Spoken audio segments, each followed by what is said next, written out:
Hi everyone! Welcome back sa aking channel, TTR Math Tutorial. Sa Facebook naman, RJ Enseñado.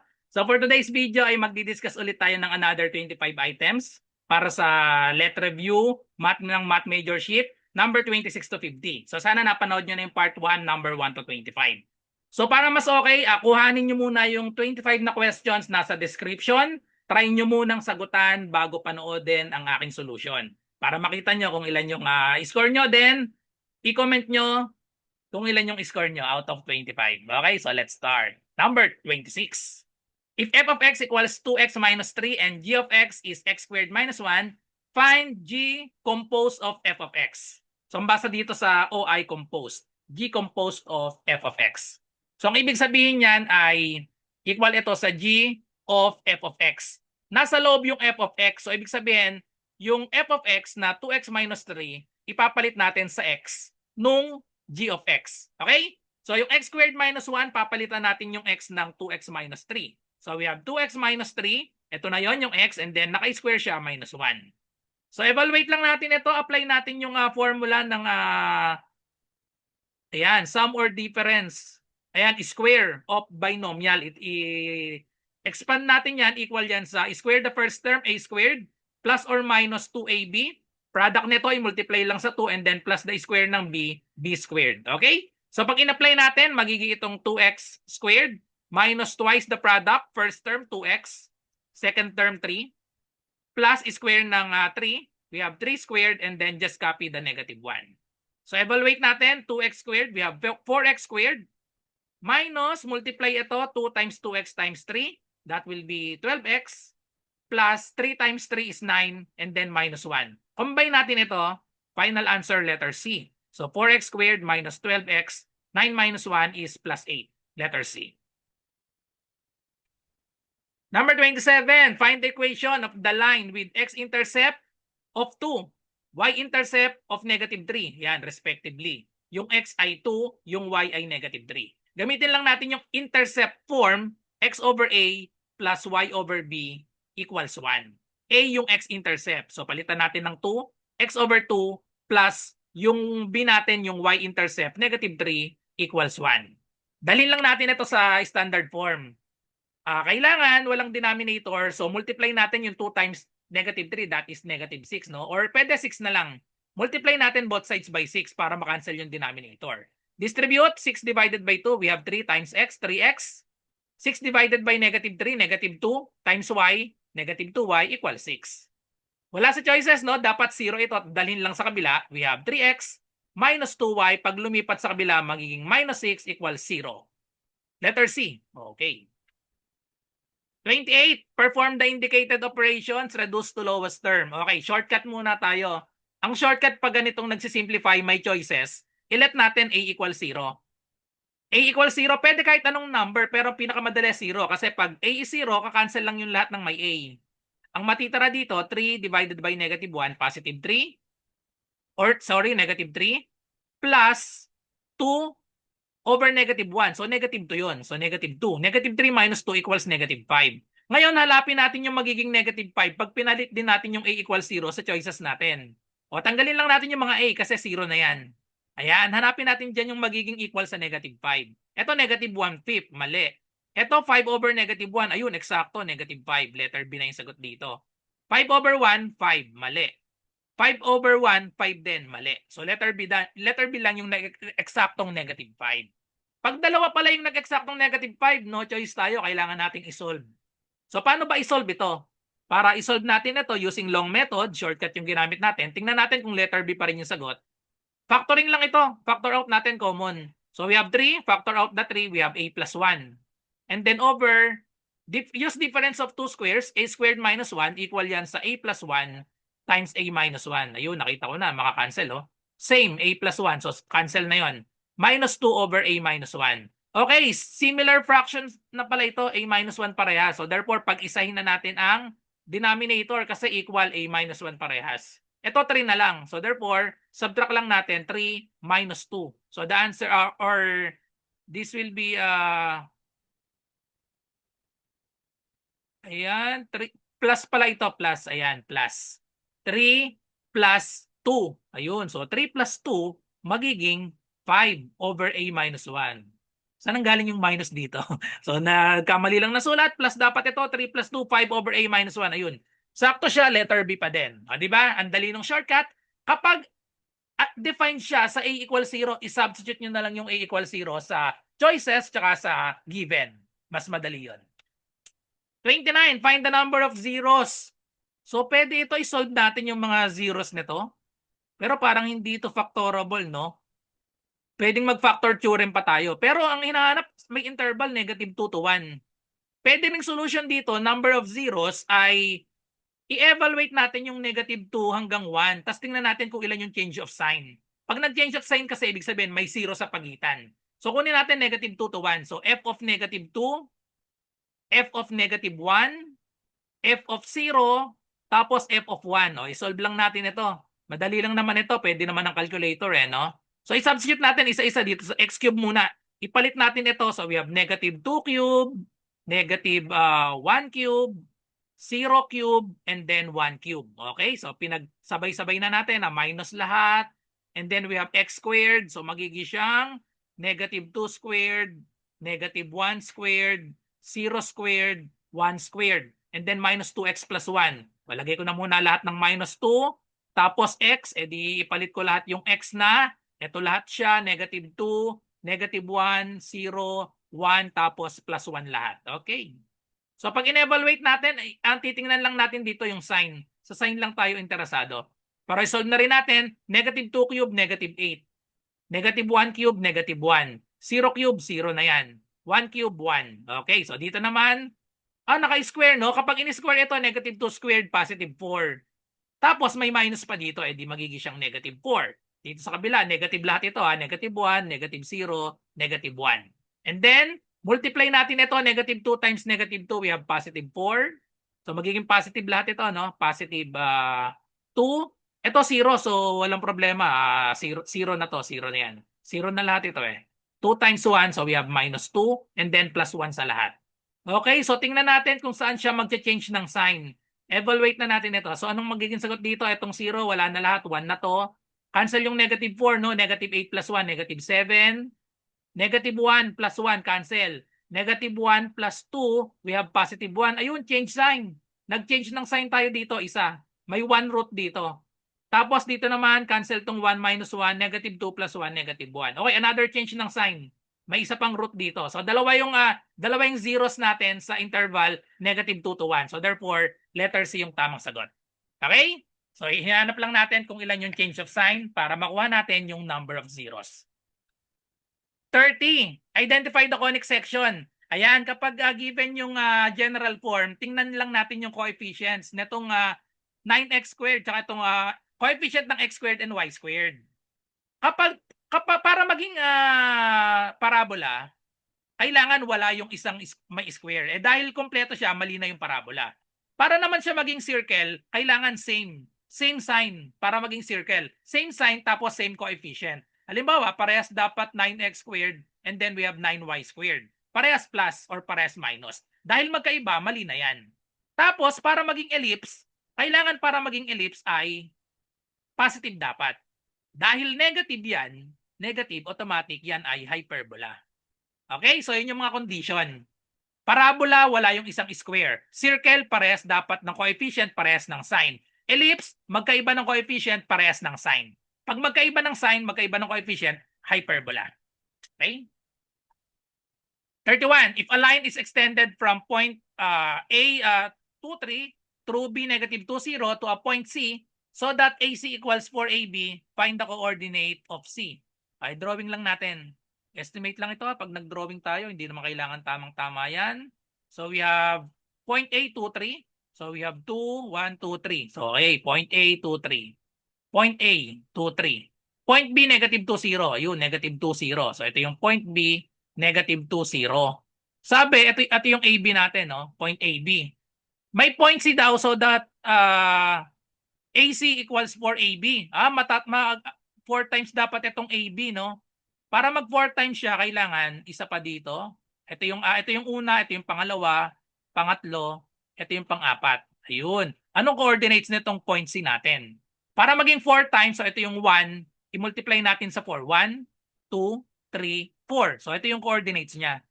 Pwede nang hindi gumamit ng formula dito. Ang gawin na lang natin, bilangin natin ito. Ano yung height nito from 0? We have 3. Ito naman, ano ang length nito? 4. E di bilang lang tayo dito ng, ayan, 3, 4, tapos 3, 4 ulit, tapos another 3, 4. Okay? So ilan lahat yan? Sa negative 2, ilan yung ipa-plus natin? Or ima-minus kasi nasa left side.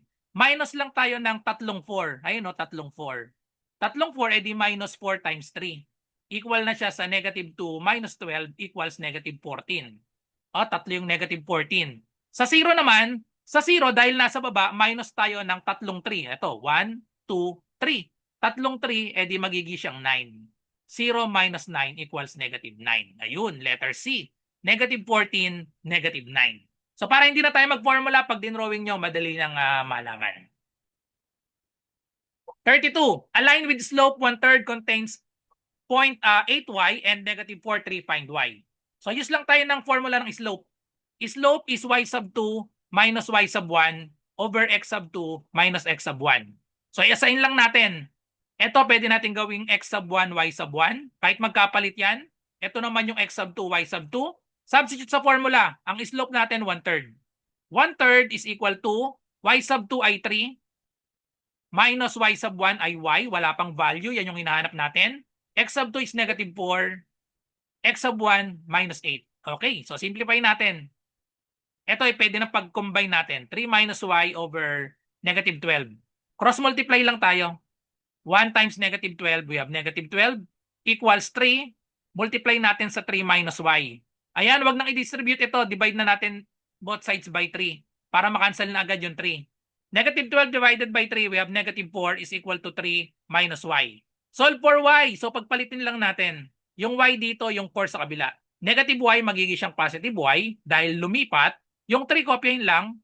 Negative 4 lumipat sa kabila, edi magiging positive 4. So therefore, ang value na ng y ay 3 plus 4, 7, letter A.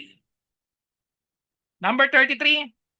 Find the number of zeros of f of x equals x squared minus 3x plus 1 between negative 2 and 2. So ilan yung number of zeros dito?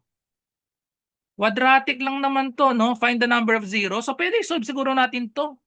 Kasi dalawa lang naman yung solution nito eh, no? Para hindi na tayo mag-substitute negative 2 to 2. Medyo madami yon. Kagaya nung technique kanina, medyo madami. Negative 2, negative 1, 0, 1, 2. Ang dami niyan pag sinubstitute natin isa-isa dito.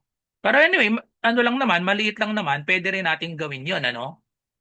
Or pwede isolve na rin natin, kaso hindi siya factorable eh, no? Pag nag-vertex form naman tayo, may decimal din. So pwede rin ito siguro, 4 lang naman ito, no? Or 5 lang naman, pwede rin. Pwede nyong isolve using quadratic formula. Pwede rin naman isolve gamit lang yung, tingnan natin yung change of sign. Okay? So pag nag-change of sign tayo, kunin lang natin f of negative 2, f of negative 1, f of 0, f of 1, f of 2. Ayan, pwede ito i-substitute natin. Kunin natin, i-evaluate natin lahat. So, 5 siya pero madali lang naman dahil maliit. Pwede na rin. Negative 2 squared minus 3 times negative 2 plus 1. We have negative 1 squared minus 3 times negative 1 plus 1. Sa 0, pinakamadali eh, no? 0, tanggalin na lang natin ito, edi 1 na lang siya. F of 1, edi magiging siyang 1 squared minus 3 times 1 plus 1. And then sa 2 naman, 2 squared minus 3 times 2 plus 1. Okay, tingnan natin kung ilan ang change of sign dito. This will be positive 4 na to. Positive na rin ito. Positive, positive, positive. So, kaya hindi na tayo interesado sa eksakto, sa sign lang tayo interesado dito, no? So, ito ay positive. Okay na siya. Tapos, itong dito, positive pa rin, no? Negative 1 squared 1. Positive pa rin ito, positive 3 plus 1. Positive pa rin, walang change of sign. Try natin dito. We have 1 minus 3 plus 1. Naging negative na dito.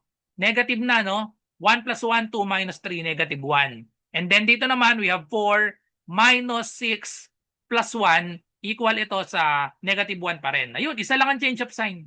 Isa lang. So therefore, may isa lang na root. Isa lang na 0. 1. Or pwede isolve nyo na lang using quadratic formula. Tapos yung dalawang solution, magkakaroon ng square root yan. Decimal yung sagot. tingnan nyo na lang kung saan nyo makikita yung solution. Pwede rin yun. Use kayo ng quadratic formula, pwede naman ng calculator. Tingnan nyo lang yung solution na nandito sa pagitan nito. So ibig sabihin, isa lang yung lalabas, yung isang solution ay wala sa interval na -2 and 2. Okay?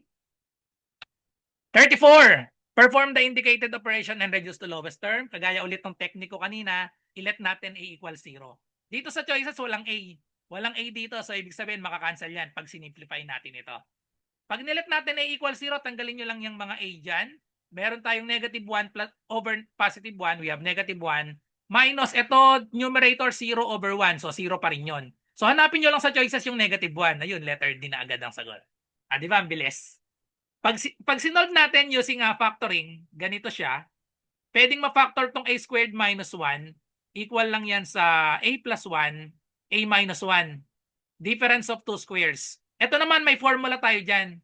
Factorable yan using the formula sum of 2 cubes, A cube plus B cube, equal ito sa A plus B over A squared minus AB plus 1. Kung mapapansin nyo, ito na yun, no? Kapag pinalitan natin ito ng 1, ginawa nating A cube plus 1, yung 1 pwedeng express as 1 cube. Di magiging siyang A plus 1 and then A squared minus A plus 1. Nakapares na nito.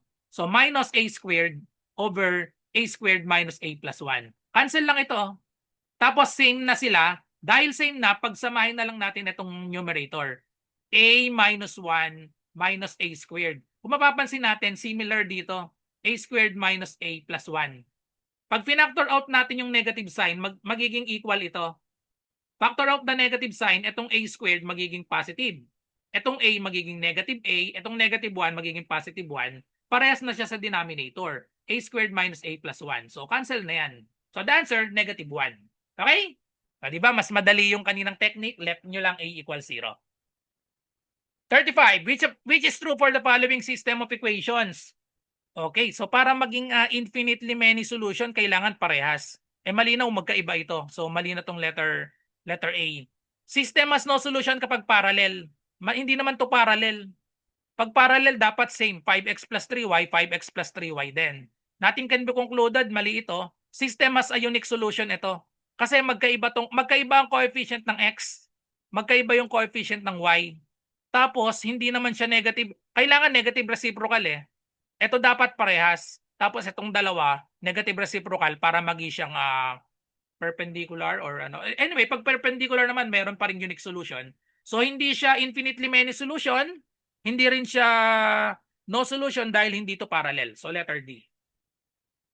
Find the smaller root of the quadratic equation. Smaller root. So isolve lang natin ito. Pwede by factoring to. Pwede by factoring. Factor of x squared. Ayan, ganito lang yan, equals 0. Factor of x squared, x and x. Factors of positive 10 such that the sum is -7, edi -5 and -2. Okay, solve for x, equate each factor to 0. X minus 5 equals 0. X minus 2 equals 0. Add 5 to both sides. Okay, so therefore, x equals 5. Sa kabila naman, add 2 to both sides. X equals 2. Ang hinahanap natin is smaller root. Ang smaller root, mali pala ito. Ang smaller root ay yung 2. Letter B. 37. Pwedeng shortcutin to. How long will it take Carol and Tessa together to finish encoding a manuscript which can be done by Carol alone in 6 days and Tessa alone in 3 days? So ang formula lang nito, 1 over A plus 1 over B equals 1 over T for together. Substitute lang natin.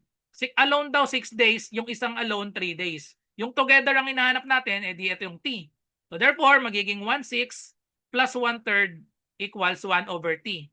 Or x na lang ang gamitin natin para, ayan. Just find the value of x, i-add lang natin ito. Pag in-add natin, gawin natin itong 6. So multiply natin pareha sa 2 para similar na ito. So magiging siyang 1/6 plus 2 over 6 equals 1 over x. Pag in-add natin, 1 plus 2, we have 3 over 6 equals 1 over x. Na malo-lowest term ito, 1/2 is equal to 1 over x. Cross multiply, 1 times x is x equals 2 times 1, 2. Ayun, tapos na. 2 days, letter D. Or shortcut, pwede lang yan, ano lang ito, product over sum. Product over sum, yung shortcut. 6 times 3, product over sum, 6 times 3 over 6 plus 3. Ayun, shortcut, 6 times 3, 18 over 9 plus 3, 9. Pag dinivide equals 2. Okay? Pero yung shortcut na yan, dito rin ang galing yan. Number 38, the vertices of a triangle ABC are A, negative 1, 1, point B, 2, 5, and point C, 2, 5. Oh, parehas, no? 2, 5, and C, 2, 5 ulit. Find the equation of side AB. Pero dito hindi natin kailangan yung C eh. Panggulo lang ito eh, no? Panggulo lang tong C. Kung ABC, ang hinahanap natin, equation ng side AB, edi ito lang yung kailangan natin. I-substitute lang natin ito sa hinahanap ng equation, no? Para equation yan, gamitin natin yung 2-point form. 2-point form. Y minus Y sub 1 equals, ito yung formula ng slope, Y sub 2 minus Y sub 1 over X sub 2 minus X sub 1 times X minus X sub 1. O, ayan lang yung gagamitin natin formula dito. I-assign natin to X sub 1, Y sub 1. Itong kabila, X sub 2, Y sub 2. So, hindi na natin kailangan itong C dito, panggulo lang yan. So, yung Y natin, kopyahin lang. Ang Y sub 1, inassign natin na 1. Ang Y sub 2, inassign natin na 5. Minus Y sub 1 is 1 ulit. X sub 2 ay 2. Minus X sub 1, o negative 1. So, magiging dalawa yung negative. And then we have X minus again X sub 1, negative ulit, negative 1. Okay, so simplify natin ito. Y minus 1 equals 5 minus 1, we have 4. Ito magiging plus. Negative, negative 1, so positive 1. 2 plus 1, magiging na siyang 3. And then we have, ganun din ito, magiging positive 1. Simplify natin, multiply both sides by 3 para mawala yung denominator natin na 3.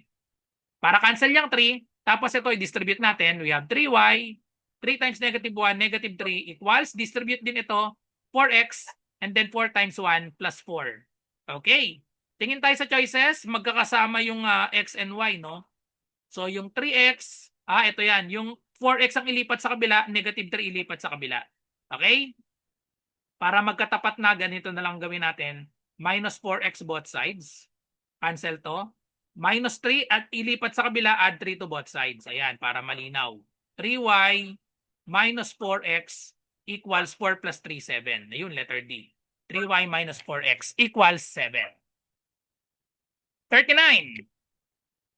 Which equation can approximately solve this problem? The average of two friends is 19. One of them is 17 years old. How old is the other? O, gamitin lang natin ang formula ng average. Ang formula ng average ay summation of x over n. Dahil dalawa lang sila, so magiging given na yung the average of two friends is 19. O, lagay na natin average x bar 19. And then, one of them is 17 years old. Yung summation of x, yung isa 17, hinahanap natin yung isa plus x over 2. O, solve for x lang tayo. To solve for x, multiply both sides by 2. Itong 2, dalhin dito. Magiging 2 times 19 equals 17 plus x. To solve for x, subtract lang tayo ng 17 to both sides. Okay, di ba? Okay na. X na yung natira dito. So, we have 2 times 19 minus 17. Hindi kailangang isolve. Ito yung hinahanap natin. 2 times 19 minus 17, letter D. Okay, so 40. Property lang ito ng logarithm. Kapag addition, may property tayo. Logarithm ng sum, logarithm of A plus logarithm of B, equal yan sa logarithm of product AB. Okay?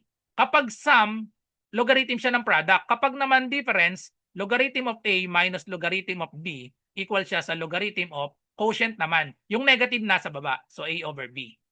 Pag tatluhan, edi i-apply lang natin ng magkasabay. Lahat ng positive nasa taas. Lahat ng positive nasa taas. X and Y positive. So, X and Y negative nasa baba. Okay. So, hanapin natin dito. XY over Z. Letter B.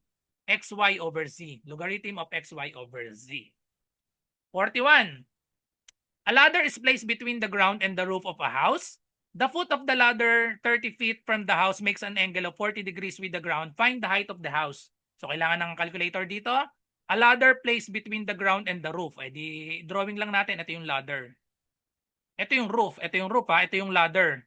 The foot of the ladder 30 feet from the house. 30 feet from the house. Ito yung 30 feet. Ito yung foot ng ladder. Ito yung ladder, no? Yan, ladder. Ito yung foot ng ladder, 30 feet daw siya dito sa house. Ito yung house, ayan. Ito yung house, di ba? Yan, so meron tayong right triangle. From the house makes an angle of 40 degrees with the ground. Ito yung 40 degrees. Find the height of the house. Height yung hinahanap, ito yon, h. So anong trigonometric function ang pwedeng gamitin? Yung 40 degrees, ito ay kanyang opposite. Opposite ito ng 40 degrees, ito naman ay adjacent.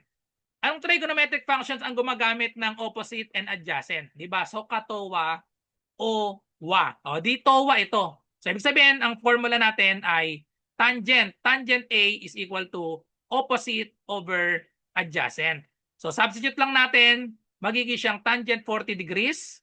Tangent 40 degrees is equal to h over the 30 feet. To solve for h, edi multiply both sides by 30. Ang value ng h ay 30, i-multiply lang dito, 30 times tangent 40 degrees. Pag sinolve natin yan using calculator, magbubukas lang ako ng calculator. Ordinary lang na calculator ang gagamitin natin. Yan. So pag ordinary calculator lang, i-type lang natin yan. Tangent 40. Una dito yung 40, no? Tapos tangent. Yung trigonometric function. Tangent. Ayan. 0.8390. Tapos i-times 30 ko.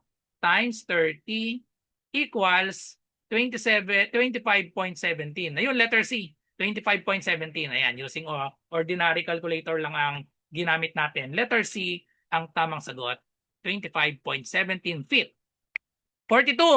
What is the simplest form? Ayan. Sin x over 2 minus cosine x over 2 naka-square. O, i-apply natin yung square of binomial.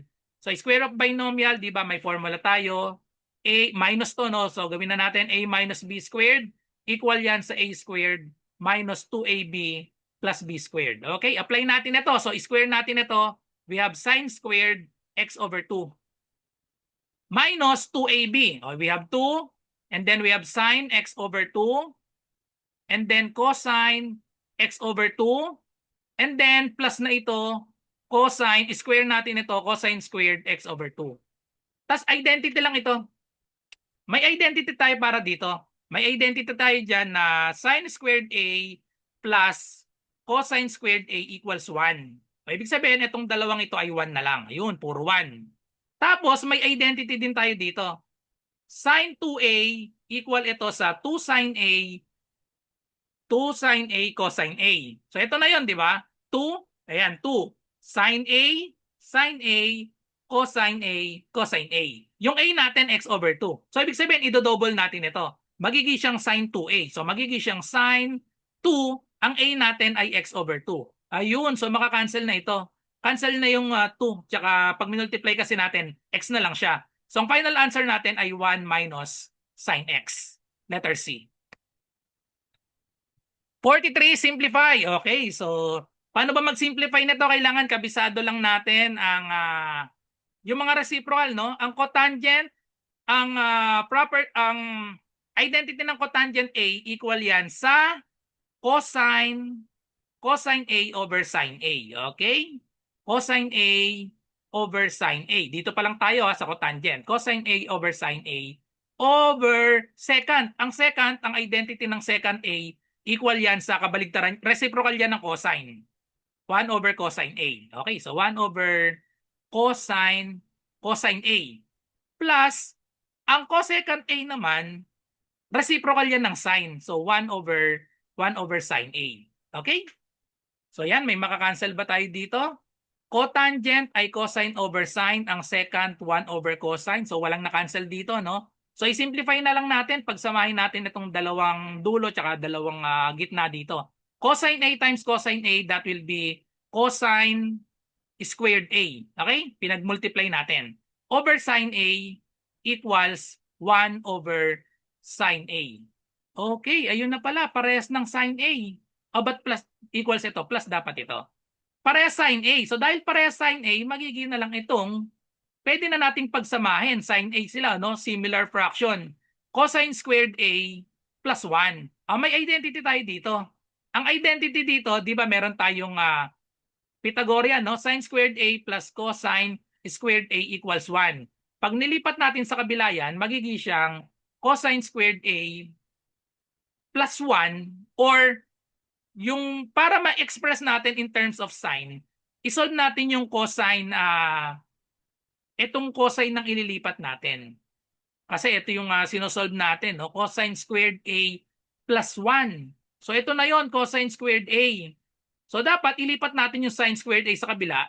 Cosine squared A is equal to 1 minus sine squared A. Okay, so ipalit natin dito, magiging yung cosine squared A, magiging siyang 1 minus, ito yan magiging siyang 1 minus sine squared A. And then we have plus 1 over sine A.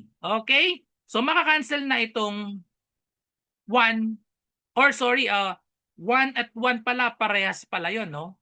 Parehas. So magiging itong 2 minus sine A. So double check nga muna ulit natin ng mga identities natin. Parang sa tingin ko may maka-cancel dapat dito. So let's double check. Cotangent A, second A. Tama naman, cotangent, cosine over sine. Second, 1 over cosine. Ang cosecant ay 1 over cosecant. Cosecant 1 over ano dapat ito? Ayan. 1 over cosecant, sine A na lang ito. Ayan, sine A lang pala ito kasi ito na yung identity natin, 1 over cosecant A, sine A na lang yan. Okay? So ulitin natin. Doon pala, naging reciprocal yung nailagay ko. Kaya naiba yung pinalabasan. So express natin in terms of sine and cosine. Yun yung magandang way no? So ito ganun ulit, cosine squared A. Pinagsama natin, cosine squared A over sine A. Ayan. Cosine A times cosine squared A, yung gitna sine A, and then we have plus sine A. Tapos ito, i-simplify natin, i-butterfly natin ito. Lagyan natin ng over 1. Tapos i-butterfly natin. Magkakaroon na kasi ng identity dito Ayan butterfly, di ba? Pag nag-a-add tayo ng algebraic expression, ayan, cosine squared A times 1, cosine squared A siya. Plus ito, sine A times sine A, magiging sine squared A over sine A. Ayun, nakita ko na yung sagot. Identity ito. Sine squared A plus cosine squared A equal na lang ito sa 1. 1 over sine A, may identity tayo dyan. Reciprocal ng sine A ay cosecant A. Ayun, letter D. Okay? So sorry dun sa kanina, yung 1 over cosine A, ginawa kong reciprocal ng cosecant, ginawa kong sine. Kasi nagkaroon pa rin ng 1 sa taas. Kaya pala na iba yung sagot. So dapat sine A na lang. Okay? Number 44. The statement 3 equals logarithm of x plus 8 base 10 implies. I-convert lang natin. Pag nagko-convert tayo ng logarithm of x, base a equals n, ganito lang yan. Sa base tayo magsisimula, yung base, i-exponent natin dito. A to the n, equal siya sa argument na x. Ganun lang kasimple. Magsimula tayo dito sa base, exponent natin yun. Yung nasa kabila. So we have 10 cubed equals itong argument, x plus 8. Oo. So ganyan na siya. Hanapin natin nasaan yung 10 cubed equals x plus 8. Ay yung letter C. 10 cubed equals x plus 8. Definition lang ng logarithm and exponential. Inverse operation kasi yun. 45, find the minimum point. Minimum point, di vertex lang ito. Find the vertex lang ito. So hanapin lang natin yung vertex nito. Equals x squared minus 4x minus 1. By completing the square, pwede tayong gamitin natin yung formula ng para ma-complete ang i-add natin b over 2 square. Para maging perfect square trinomial ito. Okay? So therefore, magiging itong x squared minus 4x. Magpa-plus tayo dito ng yung b, coefficient ng x. That is 4. So magiging siyang 4 over 2 squared. Magiging siyang 2 squared. So therefore, ang i-add natin 4. Kailangan mag-plus 4 tayo. Kopyahin natin itong negative 1 dito sa kabila. Negative 1 and then minus 4. Nag-plus 4 minus 4, that is 0 lang. Tapos equal na ito, i-regroup natin ito, magiging na itong square of binomial. Kaya ginawa nating perfect square trinomial. Equal na ito sa x minus square root ng 4, 2. X minus 2 squared and then negative 1 minus 4, that will be negative 5. So therefore, ang vertex form natin, y lang ito, no? Y is equal to x minus 2 squared minus 5. Ang vertex na natin ay 2 and then negative 5. Okay? So di ba ang vertex form natin ay a times x minus h squared plus k. Ang vertex niyan ay hk. Okay? Negative dapat ito. Pag negative siya, positive yung vertex, no? So negative ito, ang vertex niyan positive. Tapos kopyahin lang natin itong negative 5. So ang vertex ay 2, negative 5, letter B. or yun yung vertex, yung minimum point ng parabola. Okay, so ito may shortcut dito. Find two positive numbers whose product is 64 and whose sum is minimum. Minimum sum, mag-a-appear yan dun sa square root ng 64. 8 times 8, letter A. Ito na yung minimum sum. Pwede nang hindi i-solve yan using yung maxima and minima. Kasi minimum sum, pag minultiply natin 8 times 8, 64. 32 times 2, 64. 1 times 64, 64. 63 times 1, 63. So mali na agad ng letter D. Yung minimum sum, edi add lang natin. Pag in-add 16, pag in-add 34, pag in-add 65. O, alin dyan yung minimum sum? Edi automatic letter A. Pinakamababa, 16. Okay? Hindi na kailangang isolve. Pero kung gusto nyo isolve, ganito yung pagsosolve niyan. Find two positive numbers whose product is 64. Edi magiging siyang xy equals 64. Whose sum is minimum. So kunin natin yung sum x plus y. Okay? Equation 1, equation 2. Ang ginagamit dito,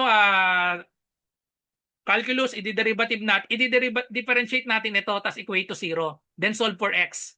Tapos itong y, express natin in terms of x. Yung y, magiging siyang 64 over x. Di ba medyo mahaba pag sinolve natin ito, kaya shortcut na yung ginagawa dito.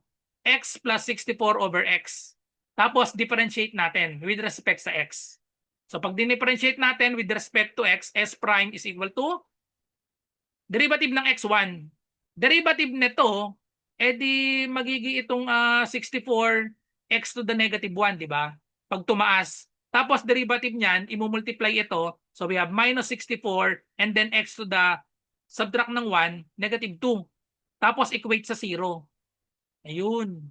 So ganun yan. Tapos equate sa 0, solve for x. So magiging itong 1 minus 64 over x squared equals 0. Tapos yung 1, yung 64 over x squared lipat sa kabila, magiging siyang 1 equals 64 over x squared. Solve for x squared, ayan, multiply dito, magiging siyang x squared equals 64. Square root of natin both sides, therefore ang value ng x ay 8. Ayun, di ba? So shortcut, i-ano na lang natin, alamin na lang natin yung minimum sum, kitang-kita naman, i-add na lang. Okay? Huwag nyo nang pahirapan ng sarili nyo. 47, find the maximum point. Maximum point daw nito. O ito, i-differentiate natin ito. Pagkuha ng maximum, differentiate, kunin ang derivative, tapos equate sa 0. Okay, so differentiate natin, y prime is equal to derivative of x cubed, 3x squared. Derivative of 9x squared, multiply lang ito. Minus 18, subtract ng 1, so we have x. Derivative of 15x, 15 na lang yan. Derivative of 5, constant na yan. Tapos, equate na natin sa 0. Then solve for x. Since equal 0, pwede nating i-divide both sides by 3. Ayan, pwedeng divide sa 3 para makancel na yung 3 dito. So we have x squared. Minus 18 divided by 3, we have 6x plus 15 divided by 3, 5 equals 0. Ngayon, pwedeng i-solve by factoring, no? Pwede atang i-solve by factoring. Factors ng positive 5. Factors of x, x squared, x and x. Factors of positive 5 such that the sum is negative 6. Edi, negative 5, negative 1. So therefore, wala namang 5 dito. So therefore, letter B na yung sagot dito kasi yun lang yung may x equals 1. Kasi itong equate each factor to 0, x minus 5 equals 0, x minus 1 equals 0. So therefore, add 1 to both sides, x equals 1. Itong kabila, walang 5 sa choices. So dahil x equals 1, wala namang ibang kaparehas yung x equals 1. Ito na yun. Para makuha yung 2, yung x equals 1, is-substitute natin dito sa dito. Substitute natin dito, makukuha natin ang value ng y dito ay magiging 2. Okay? Pakita natin mabilisan. 1 cube, 1. Minus 1 squared, 1. O di 1 minus 9. 15 times 1, edi plus 15. And then minus 5. O di ba ang sagot dito, 1 plus 15, 16. 9 minus, negative 9 minus 5, negative 14. Ayun, eksakto 2. Okay? Letter B. Number 49. Find the probabilities that the husband and wife will be alive 20 years from now are given by, pag alive pa din daw sila parehas, 0.8 and 0.9 respectively. Find the probability that neither will be alive. Neither will be alive. Dahil kabaligtaran, neither na alive yung probability na not alive si husband, magiging siyang si husband muna na not alive, negative, no? Not alive si husband, edi subtract natin ito sa 100% or 1. 1 minus 0.8, edi 0.2. Probability na not alive si wife, negative W, edi 1 minus yung probability na alive siya, 0.9, edi 0.1. So, ang probability that neither will be alive, edi multiply natin ito. Probability neither alive, negative H, ayan, union, intersection, negative W, end yan, end, ibig sabihin, edi multiply ito, 0.2 times 0.1, the answer will be 0.02. Letter D. Okay. Last number. A box contains blue balls and red balls. A person select 2 balls without replacement. Ayan, without replacement ha. A person selects 2 balls without replacement. If the probability of selecting a blue ball and a red ball is 12/30, probability daw na makakuha ng blue ball and red ball. O given blue ball and red ball, no? Blue ball and red ball, given 12/30 daw yung probability nun.